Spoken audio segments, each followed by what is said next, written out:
আসসালামু আলাইকুম সুপ্রিয় শিক্ষার্থীরা, আশা করছি তোমরা সকলে অনেক ভালো আছো।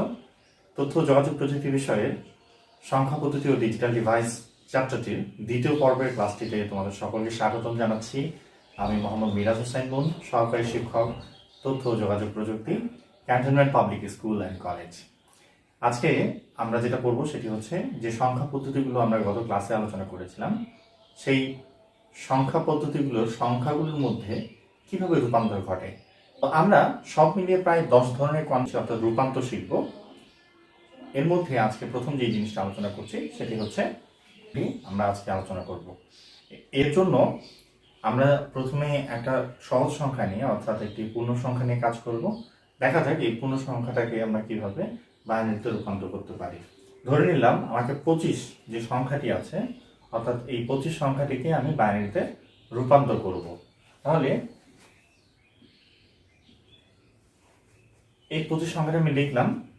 তার আগে একটা কথা চলে আসি, সেটা হচ্ছে আমরা যখনই কোনো সংখ্যাকে দশমিক থেকে অন্য কোনো সংখ্যায় অন্য কোনো সংখ্যা পদ্ধতিতে আমরা রূপান্তর করব, তখন যেটা করতে হবে সেই সংখ্যা পদ্ধতিটির বেস, অর্থাৎ আমি এখন যেটা করছি দশমিক থেকে বাইনারিতে কনভার্ট করছি, তার মানে এই বাইনারির বেস কিন্তু হচ্ছে 2,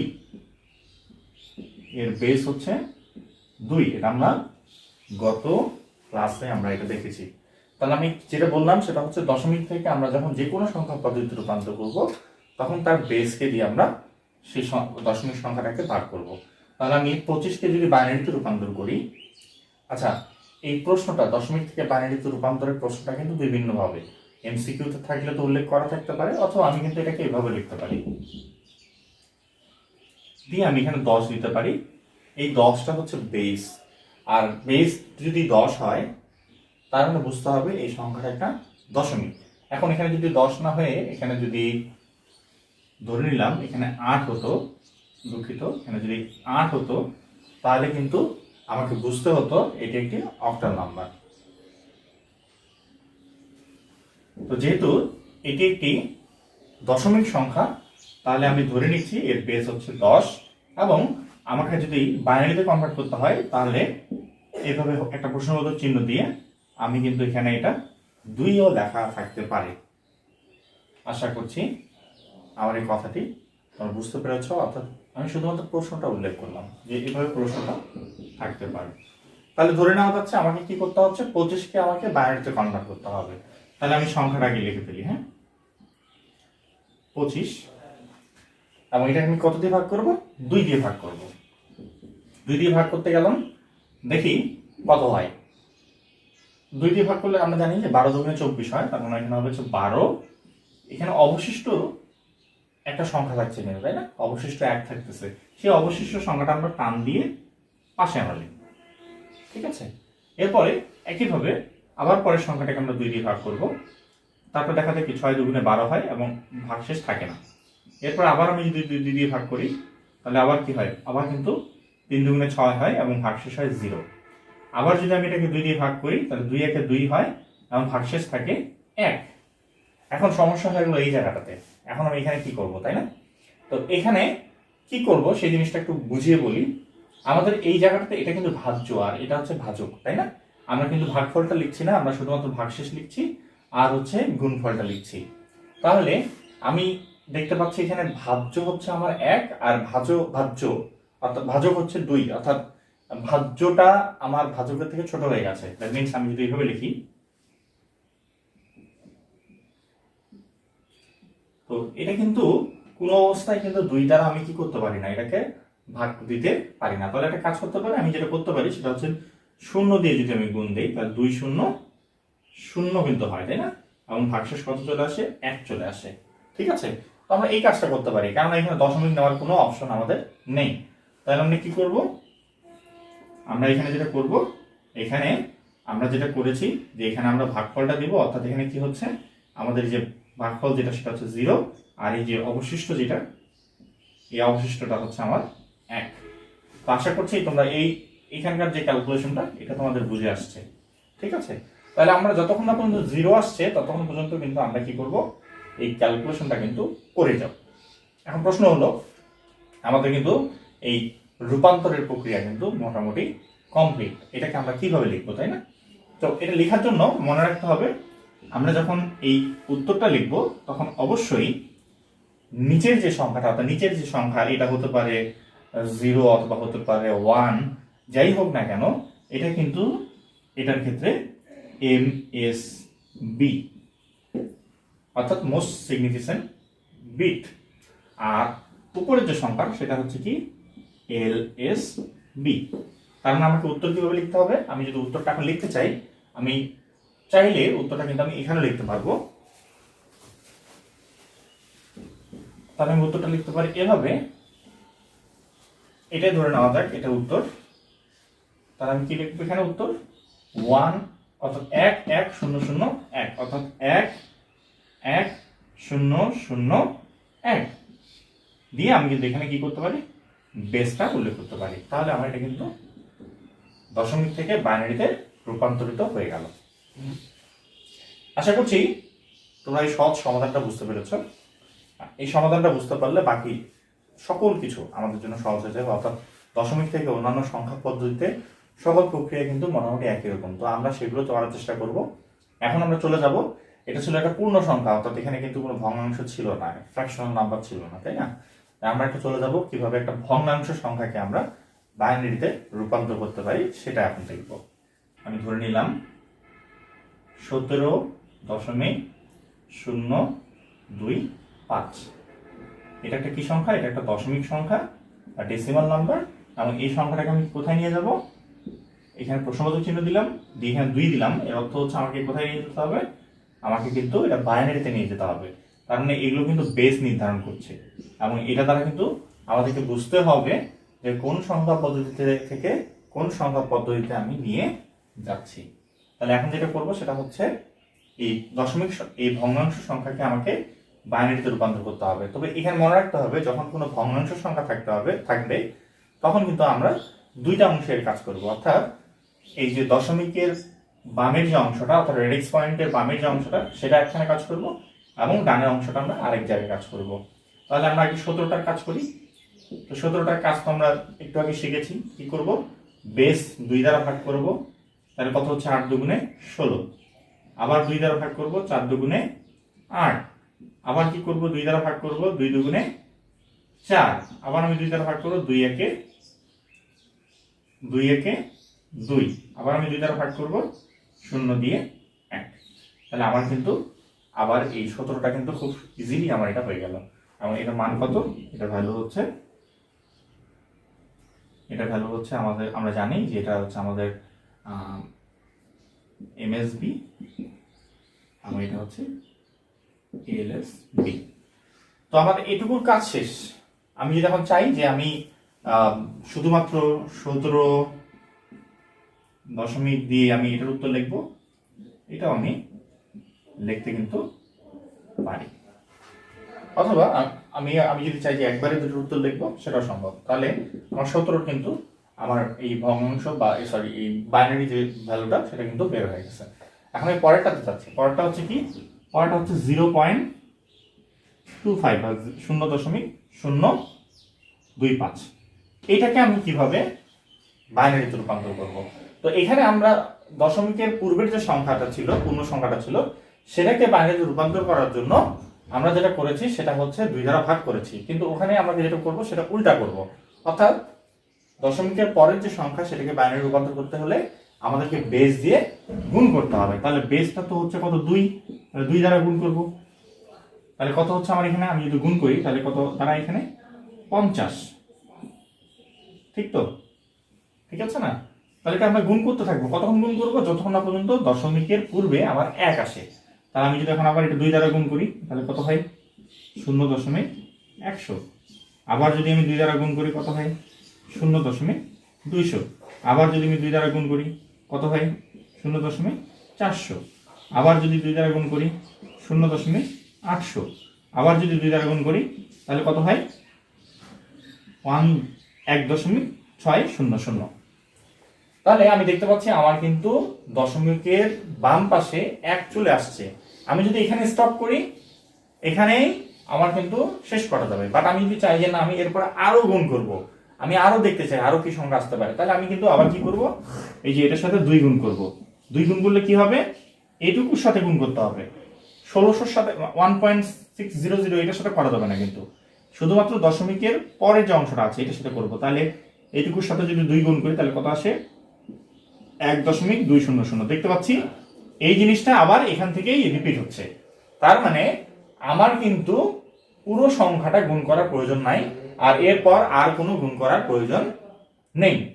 তাহলে একটা কাজ করি, এখন এই সংখ্যাটাকে আমরা কিভাবে আমরা উত্তরটা লিখবো, তাই তো?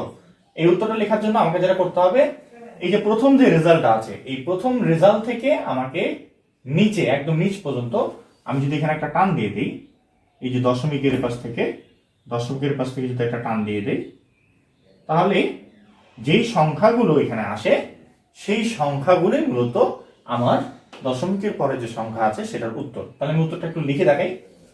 আমি উত্তরটা লেখার জন্য এই যে এখানে আমি উত্তরটা লিখছি, হ্যাঁ। তাহলে এই যে আমার এটা ছিল কি 0.0252510, আর এটা ছিল বাইনারি, তাই না? বাইনারিটা কি হবে, তাহলে এটার ক্ষেত্রে কিন্তু উপর থেকে নিচের দিকে আসবে। তাহলে কি হচ্ছে, এই যে দশমিক দিলাম, এরপরে কয়টা শূন্য আছে, 1 2 3 4 5, 1 2 3 4 5, এরপরে 1 1। এখন এখানে আমি যদি এভাবেও দেই এটাও ঠিক আছে।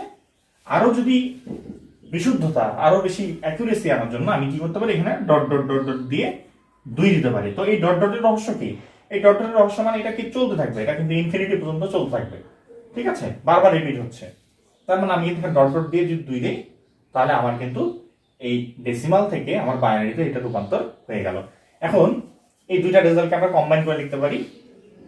কিভাবে লিখতে পারি, আমি কিভাবে লিখবো, এখানে লিখি, হ্যাঁ। 17.025 এটা হচ্ছে দশমিক সংখ্যা, দিয়ে আমি কি করব, এই পাশের টুকু এই পাশে লিখবো, অর্থাৎ আমি এর আগে যে উত্তরটা বের করেছি এটার ক্ষেত্রে এই উত্তরটা আমি দশমিকের বাম পাশে লিখবো, এবং এই উত্তরটা আমি দশমিকের ডান পাশে লিখব। তার মানে এটাই কিন্তু আমার ফাইনাল উত্তর। তাহলে আমরা শিখে গেলাম কিভাবে একটি ভগ্নাংশ, অর্থাৎ একটা ভগ্নাংশ দশমিক সংখ্যা বা ডেসিমাল নাম্বারকে কিভাবে আমরা বাইনারি নাম্বারে কনভার্ট করতে পারি। এখন আমরা একটু উল্টাটা শিখবো, এর উল্টাটা শিখবো কিভাবে বাইনারি সংখ্যাকে, অর্থাৎ যে সংখ্যাগুলো আমরা বের করলাম সেখান থেকে আবার কিভাবে আমরা এই দশমিক সংখ্যায় আসতে পারি। তাহলে আমি এটা একটু চেঞ্জ করে দিই।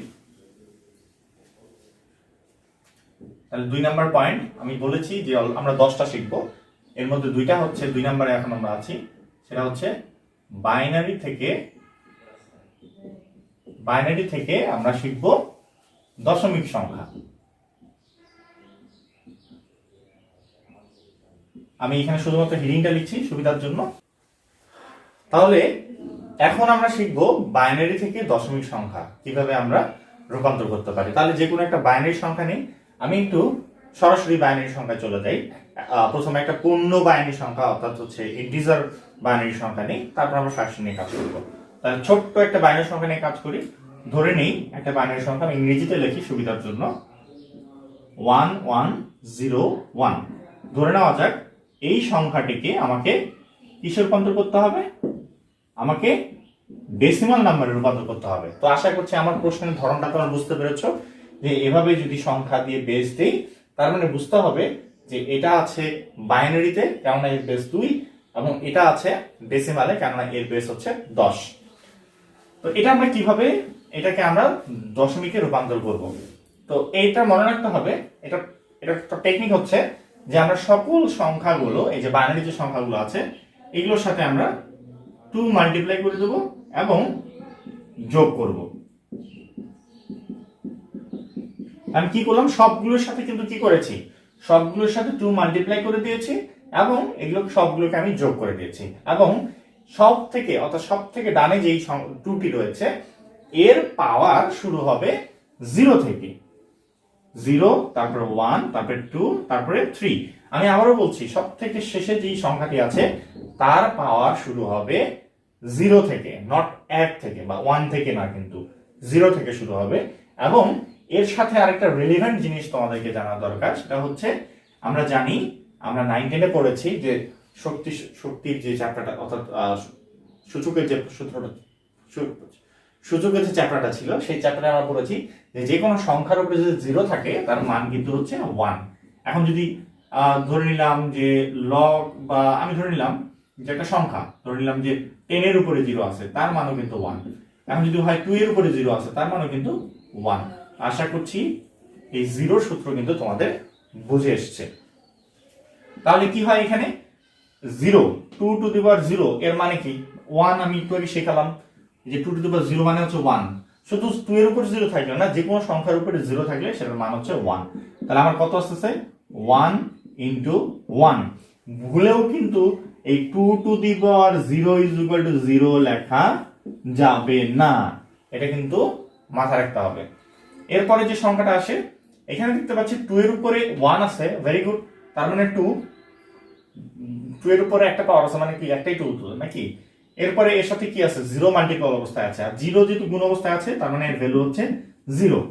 0 যেটার সাথে মাল্টিপ্লাই অবস্থা থাকবে দেখার আর কিছু দরকার নেই, 0 হয়ে যাবে। বাট 0 যদি উপরে থাকে তাহলে কিন্তু 1 হবে। হ্যাঁ, তাহলে এটার ভ্যালু কত হলো 0, আর এটা 2 স্কয়ার, তার মানে কত 4। এই যে 2 স্কয়ার মানে কি 4 ইনটু 1 মানে কি 4। এরপর এটা কত 2 টু দি পাওয়ার কিউব, তার মানে কত 8 ইনটু 1, তার মানে কত হচ্ছে 8। তার মানে আমার পুরো সংখ্যাটার মান কত হচ্ছে, এটার মান হচ্ছে 8 4 12 and 1, তার মানে কত হচ্ছে আমার এখানে 13। তার মানে এটাই কিন্তু আমার উত্তর। তার মানে আমার এখানে উত্তরটা আমি একটু কিভাবে লিখবো, আমি তাহলে উত্তরটা লেখার জন্য আমি আর কষ্ট করছি না, নিচে আমি এখানে লিখে দিচ্ছি আমার এখানে 13 আর এখানে বেস হচ্ছে 10। তার মানে এই সংখ্যাটার বাইনারি ডেসিমাল যে ভ্যালু সেটা কিন্তু হলো 13। আশা করছি তোমরা এটা বুঝতে পেরেছো। এবার আমরা চলে যাব কিভাবে আমরা ফ্র্যাকশন নাম্বারগুলো, অর্থাৎ বাইনারি যে ভগ্নাংশ সংখ্যাগুলো আছে সেগুলো আমরা কিভাবে আমরা রূপান্তর করব। আমি একটা বাইনারি সংখ্যা নিই, তাহলে মনে হয় আরো ব্যাপারটা ক্লিয়ার হবে। আমি একটা বাইনারি সংখ্যা নিয়ে নিচ্ছি 1 0 1 1 1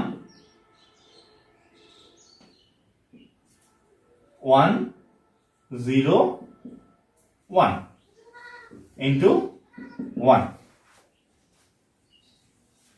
এই সংখ্যাটা একটা বাইনারি সংখ্যা, এবং এটাকে আমি কোথায় রূপান্তর করব, এটা একটা ডেসিমাল সংখ্যায় রূপান্তর করব। ঠিক আছে, তো এই যে বাম পাশের অংশটা পূর্ণ সংখ্যাটা যেটা আছে, এটা প্রসেস কিন্তু সেম, কিন্তু এখানে তো ভগ্নাংশ আছে। এখানে কি করব, তাহলে এখানে অত কিছু দেখার দরকার নেই। ফার্স্টে যে কাজটা করব, যে সবগুলোর সাথে 2 মাল্টিপ্লাই করে দেবো, আর কি করব মাঝখানে আমরা যোগ চিহ্ন বসাই দেবো। তার মানে কি হচ্ছে, এখানে আমার কটা 1 আছে, যে 1 into 2 plus 0 into 2 plus 1 into 2, তারপর প্লাস 1 ইনটু 2 প্লাস, আমি কিন্তু এই পর্যন্ত লিখে আমার শেষ। এরপর আমি এখানে চলে যাচ্ছি, তার মানে আবার কত, এখান থেকে শুরু করছি 0 ইনটু 2, আবার কত 1 ইনটু 2, আবার কত 1 ইনটু 2। তাহলে আমি কি করেছি, এই দশমিকটা দেখি নাই, আমি সবগুলো সংখ্যার সাথে 2 মাল্টিপ্লাই করেছি আর যোগ করে দিয়েছি। এখন কথা হচ্ছে যে নিশ্চয়ই এই পাশের ক্যালকুলেশন আর এই পাশের ক্যালকুলেশন অবশ্যই একরকম হবে না। তাহলে আমাকে কি করতে হবে, আমি দেখব এই ডান পাশ থেকে কয়টা সংখ্যার পরে আমার দশমিক সংখ্যা আছে, অর্থাৎ রেডিক্স পয়েন্ট আমি নির্ধারণ করব। তো আমি দেখতে পাচ্ছি 3টা সংখ্যার পরে আমার এই রেডিক্স পয়েন্টটা আছে। তাহলে একটা কাজ করব, আমি এখান থেকে 3টা কাপল নিয়ে নেব। এই যে 3টা কাপল নিয়ে নিলাম, ঠিক আছে। 3টে কাপল নেওয়ার পর আমি এখানে আমার সুবিধার্থে এখানে আমি একটা কি করতে পারি, একটা তীর চিহ্ন ব্যবহার করতে পারি। তার মানে এখান থেকে এই বাম পাশেটা হচ্ছে পূর্ণ সংখ্যা, আর ডান পাশেটা হচ্ছে কি ভগ্নাংশ সংখ্যা। তাহলে এই পূর্ণ সংখ্যার ক্যালকুলেশন তো আমাদের জানা আছে।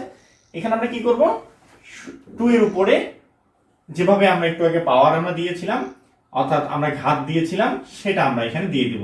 তার মানে 0 থেকে শুরু করছি, তার মানে রেডিক্স পয়েন্ট থেকে আমি কি করছি, 2 এর উপর 0 দিচ্ছি, এরপর 1 দিচ্ছি, এরপর 2 দিচ্ছি, এরপরে আমি 3 দিচ্ছি। আশা করছি ব্যাপারটা কিন্তু মনে হয় বুঝতে পেরেছো তোমরা। এরপরে এখানে দেখা যাচ্ছে 0 থেকে এদিকে পজিটিভ নাম্বার গুলো হয়েছে, তাই না। তাহলে 0 থেকে এই পাশ থেকে 3 থেকে তো আর 4 আসবে না। তাহলে আমরা কাজ করতে পারি, এদিকে যেহেতু পজিটিভ গুলো আসছে, এদিকে আমরা নেগেটিভ গুলো দিয়ে দিই, ঠিক আছে। তাহলে এখানে 0ই থাকবে, এখানে হবে -1, এখানে হবে -2, এখানে হবে 3। আশা করছি তোমরা এটা বুঝতে পেরেছো, এবং কারো কোনো সমস্যা থাকলে সেটা আমাকে অবশ্যই তোমরা জানাবে। তাহলে আমরা কি করলাম, প্রথমে 2 দ্বারা মাল্টিপ্লাই করে ইন্ডিভিজুয়ালি প্লাস দিলাম, এবং এরপরে আমরা রেডিক্স পয়েন্টটা নির্ধারণ করলাম, এবং এই রেডিক্স পয়েন্টের জন্য আমরা করলাম কি, যত সংখ্যা পরে রেডিক্স পয়েন্ট আছে, অর্থাৎ আমার দশমিক সংখ্যা আছে, ঠিক ততগুলো কাপল পরে আমি একটা চিহ্ন দিয়েছি, এবং এখান থেকে আমি 0 থেকে 3 পর্যন্ত আমি পাওয়ার দিয়েছি, এবং ডান পাশে আমি ঋণাত্মক সংখ্যাগুলো অর্থাৎ -1, -2, -3 দিয়েছি। এবং এই পাওয়ারগুলো কিন্তু অবশ্যই কিসের উপর হবে, 2 এর উপর হবে। এবং এই 2 এর উপরে হওয়ার জন্য আরো কি কি উপকারে আসে সেটা কিন্তু আমরা পরবর্তীতে বুঝতে পারবো। তাহলে এখন আমরা আর কোনো কিছু করার নেই, এখন আমরা শুধুমাত্র ক্যালকুলেশন করব। তাহলে 2 এর উপর কিউব আছে, মাল্টিপল 1 আছে, তার মানে কি হবে, এখানে হবে কিন্তু 8, এবং এটা 2 এর সাথে গুণ আছে, তার মানে অত কিছু আমার দেখার দরকার নেই, এটা হবে 0। এখানে 2 এর উপর 1 আছে, এটার উপর 1 আছে, তার মানে এটা 2 হবে। এইখানে এসে আবার কনফিউশন আমি বলে দিচ্ছি, এখানে যেন ভুল না হয়, 2 এর উপর 0 আছে, তার মানে এটা 1, 1 এর সাথে 1, তার মানে কত হবে 1। আবার এখানে দেখা যাচ্ছে 2 এর সাথে এটা কি অবস্থায় আছে, মাল্টিপল অবস্থায় আছে, তাই না? তার মানে এটা কি হবে বলতো, এটা হচ্ছে 0 যেহেতু আছে, তার মানে এখানে 0ই হবে। কিন্তু এই যে এখানে একটা ঘটনা আছে, এখানেও কিন্তু আমাকে সূচকে চলে যেতে হবে। এখানে দেখতে পাচ্ছি 1 × 2 টু দি পাওয়ার -2, এর মানে কি, এর মানে কিন্তু আমরা এটা কিন্তু শিখে গেছি, অনেক আগে শিখেছি। এর মানে কিন্তু আসলে 1/2 স্কয়ার, তাই না? এই স্কয়ারটা যখন উপরে উঠে, এই স্কয়ারটাকে যদি উপরে উঠাই তাহলে এটা কি হয়ে যায়, ঋণাত্মক সংখ্যা হয়ে যায়, তাই না? তাহলে এটার মানটা আমরা যদি না বুঝি তাহলে আমরা এভাবে লিখতে পারি, এভাবে লিখতে পারি। এবং এর পরেরটা কি হবে, একইভাবে 1 × 2 টু দি পাওয়ার -3, তার মানে কি 1/2 টু দি পাওয়ার -2/1/2 কিউব। তাহলে এই দুটো জিনিস হয়তো বুঝতে পেরেছো তোমরা, হ্যাঁ? এটা নিয়ে কনফিউশন থাকার কিছু নেই। 2 এর উপর -2 আছে, তার মানে এটা কিন্তু ভাগ অবস্থায় আছে, তাই না? এটার উপর 2 এর উপর -3 আছে, তার মানে এটা কি অবস্থায় আছে, ভাগ অবস্থায় আছে। এখন আমাদের কিছু করার নেই, শুধুমাত্র আমরা যোগ করে দেবো। দেখতে পাচ্ছি 8 to 1, তার মানে কি হচ্ছে, আবার ঘুরে ফিরে একই হয়ে গেল, অর্থাৎ 11। এখানে কত হচ্ছে, 11। আর এখানে এটা কত হচ্ছে, এটা একটা হচ্ছে 1/4, আর এটা কত হচ্ছে 1/8। তাহলে এখানে হচ্ছে 11, আর 1/4 মানে আমরা তো জানি 0.25, এটা তো, তাই না? আর এটার ক্ষেত্রে আমরা কি জানি, 0.125। এখন যদি আমরা যোগ করি সবগুলো, তার মানে কত হচ্ছে আমাদের 11.375। তাহলে আমাদের কিন্তু এটাই হচ্ছে উত্তর, অর্থাৎ এটাই হচ্ছে আমাদের সেই কাঙ্ক্ষিত ডেসিমাল নাম্বার। তো আমরা কি করতে পারি, সুন্দর করে এই উত্তরটি আমরা আমাদের খাতায় এই লাইনটা আবার নিচে লিখে, আমি এখানে সুন্দর করে 11375 লিখে আমি আমার উত্তরটা কিন্তু লিখে ফেললাম। তো এই ছিল আমাদের বাইনারি ভগ্নাংশ সংখ্যা থেকে ডেসিমাল সংখ্যা পদ্ধতিতে আনার হচ্ছে পদ্ধতি। আমরা নেক্সট ক্লাসে শিখবো কিভাবে শর্টকাট অ্যাপ্লাই করে আমরা কিভাবে পাওয়ারের সূত্র, অর্থাৎ ওই যে 2 টু দি পাওয়ার n এর ফর্মুলা ইউজ করে আমরা কিভাবে শর্টকাট খুবই সহজ পদ্ধতিতে বাইনারি থেকে ডেসিমাল অথবা ডেসিমাল থেকে বাইনারিতে আমরা কনভার্ট করতে পারি। ততক্ষণ পর্যন্ত তোমরা প্র্যাকটিস করতে থাকো। আবারও নেক্সট ক্লাসে পরবর্তী যে বিষয়গুলো সেই বিষয়গুলো নিয়ে আমরা আলোচনা করব। আল্লাহ হাফেজ।